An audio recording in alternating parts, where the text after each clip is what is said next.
In the PT Core speaking exam, this question that you see on your screen, describing an image, as well as this question, responding to a situation, these are the two hardest questions to answer.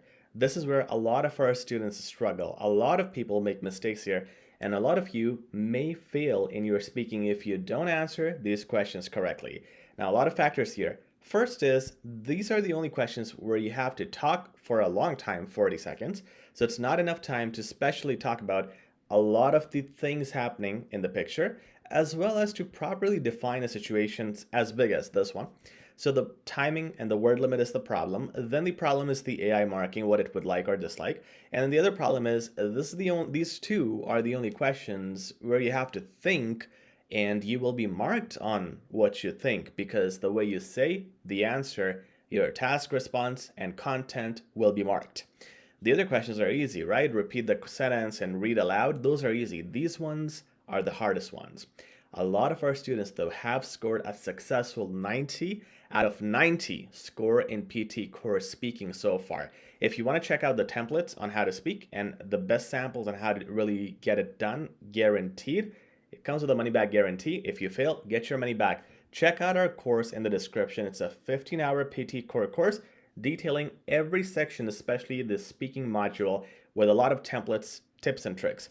Now in this video, I'm going to go over my sample on this answer. That's going to score 90 easily. And then the next sample answer on the situation, and I'll tell you why that's going to score 90. First, I'll get started with my sample, and you will have ample opportunity to replay it and see how I answered this question. I have my timer ready. Let's get started. It's going to be 40 seconds of speaking. At the end, I'll give you my analysis of how I spoke and why I did certain things. All right, let's go. The picture shows us a map, and in this map, we see a very quiet town. It is very tranquil since no human being is there. There's only one vehicle, which looks to be a courier truck. Also, it is a commercial town as far as the picture describes it. We can see four main commercial buildings separated by a road in between. Surprisingly, there's a duck pond on the very bottom, as well as a lot of greenery surrounding the town. We can also see some lampposts, as well as some signs, showing once again a picture of a very quiet and small town. Alrighty.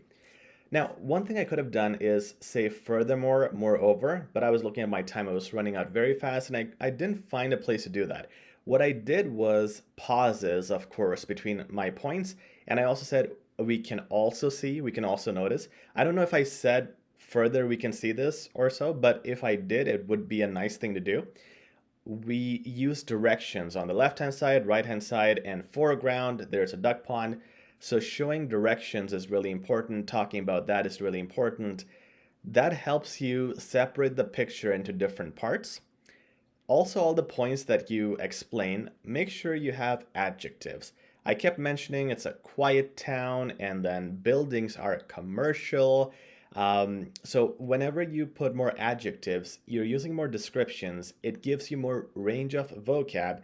That's what examiners want, or the AI in this case. That's what it wants. It needs a lexical resource, which is mentioned repeatedly in your marking scheme. So we want to use adjectives to bring more color into the picture. Speaking of color, I use the word greenery to define the trees. So also trying to find words to summarize as much content as I can.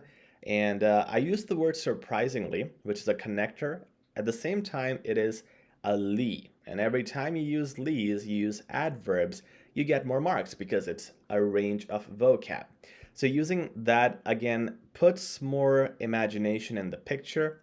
At the same time, in this exam, in PT Core, you got to make sure you speak very, very clearly.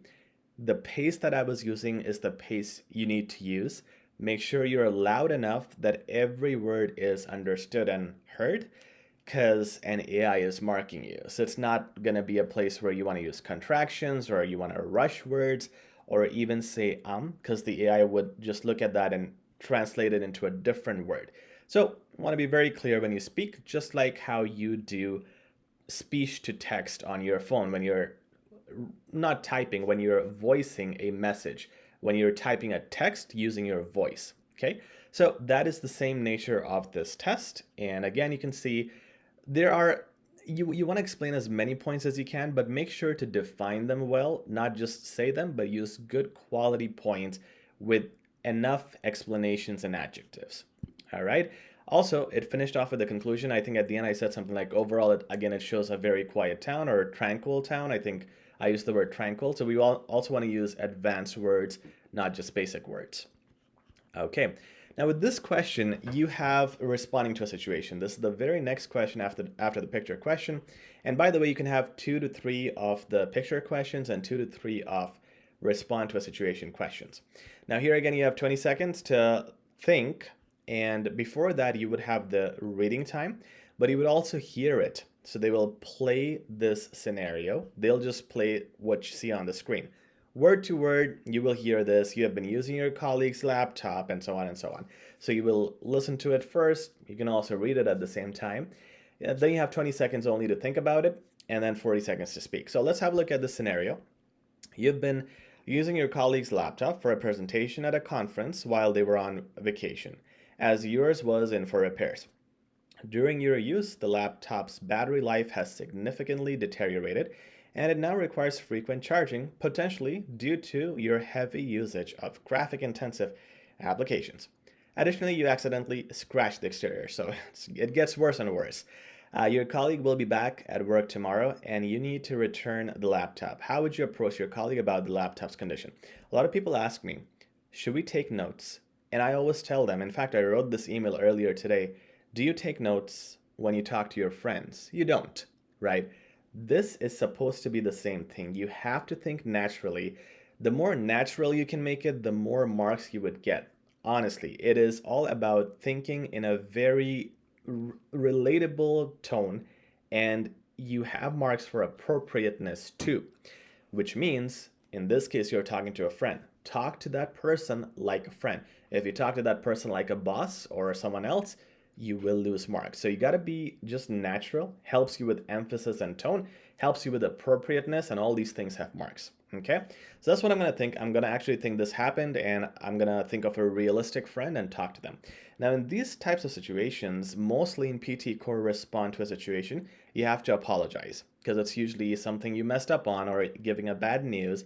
So make sure your apology is a part of your description.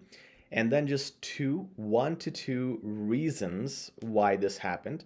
So you want to, of course, justify, look, I was trying to use it properly, but this happened. I used the graphics too much. So 1 to 2 reasons, explain them well. Make sure you sound apologetic. Don't sound like a robot. Don't be monotone. Actually convey your sincerity. And then just finish it off with the next step, okay? Either you will pay for it or you would just ask for forgiveness, whatever you would feel reasonable in a realistic situation. Let's get started. And again, just like in the first part where you noticed how I paused between sentences, please make sure to do that too. I'll do that also in this sample. That really helps the AI go from one sentence to another. It helps it understand one point is done and now you're moving to the next point. So those things are always important. All right, let's reset my timer and we're ready. Let's go. Hey Bob, unfortunately, I have a terrible news, and I'm extremely sorry I have to tell you this. The laptop that I borrowed from you for a week, unfortunately at this point, it is no longer in any working condition. As you know, I require high graphic usage for my work. While using it, not only did it affect its battery life, but when I was panicking, I also accidentally scratched it. Once again, I can see the anger on your face and I am truly extremely apologetic for what has happened. However, it is right now with a repair person. It'll be fixed in no time. Please forgive me. There we go. Okay, so I didn't want to say please forgive me, but I did have about 2 to 3 seconds at the end, and I thought that would be a good place to put that in just to get my extra marks. But I wanted to make sure that before that I have the conclusion. And the conclusion was it is with the repair person as we speak. So you want to make sure your next step is in as well as your apology. And before that, you have your 1 or 2 reasons.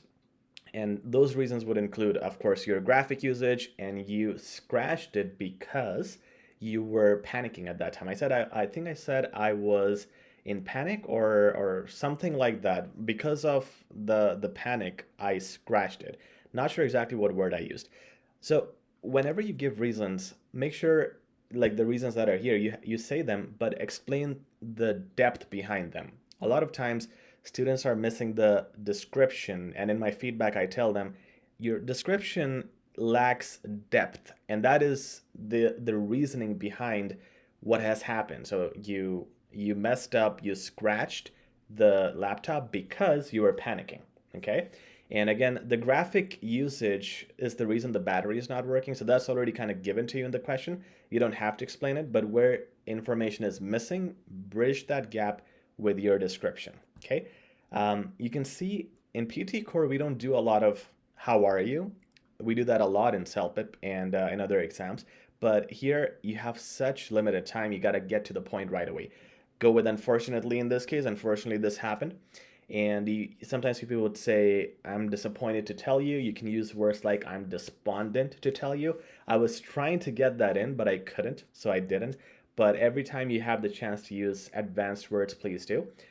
The whole time also just remember to know, to understand it's an AI marking you. The whole time, literally in the last 40 seconds, I'm thinking about the AI. So I'm thinking, how can I put the information in a very natural way, separated with pauses and covering all the main topics here that the AI will understand? Okay, so don't try to be too fancy, but also don't try to be too simple. Just make sure all these points are hit that were mentioned, and make sure to repeat this video. Look at my sample again. Try to see if you can speak like this, because if you can, and if you speak like this, just like our students do, you will score a 90, which is our goal in PTE Core speaking. Please like, share, and subscribe. We'll talk soon. Take care.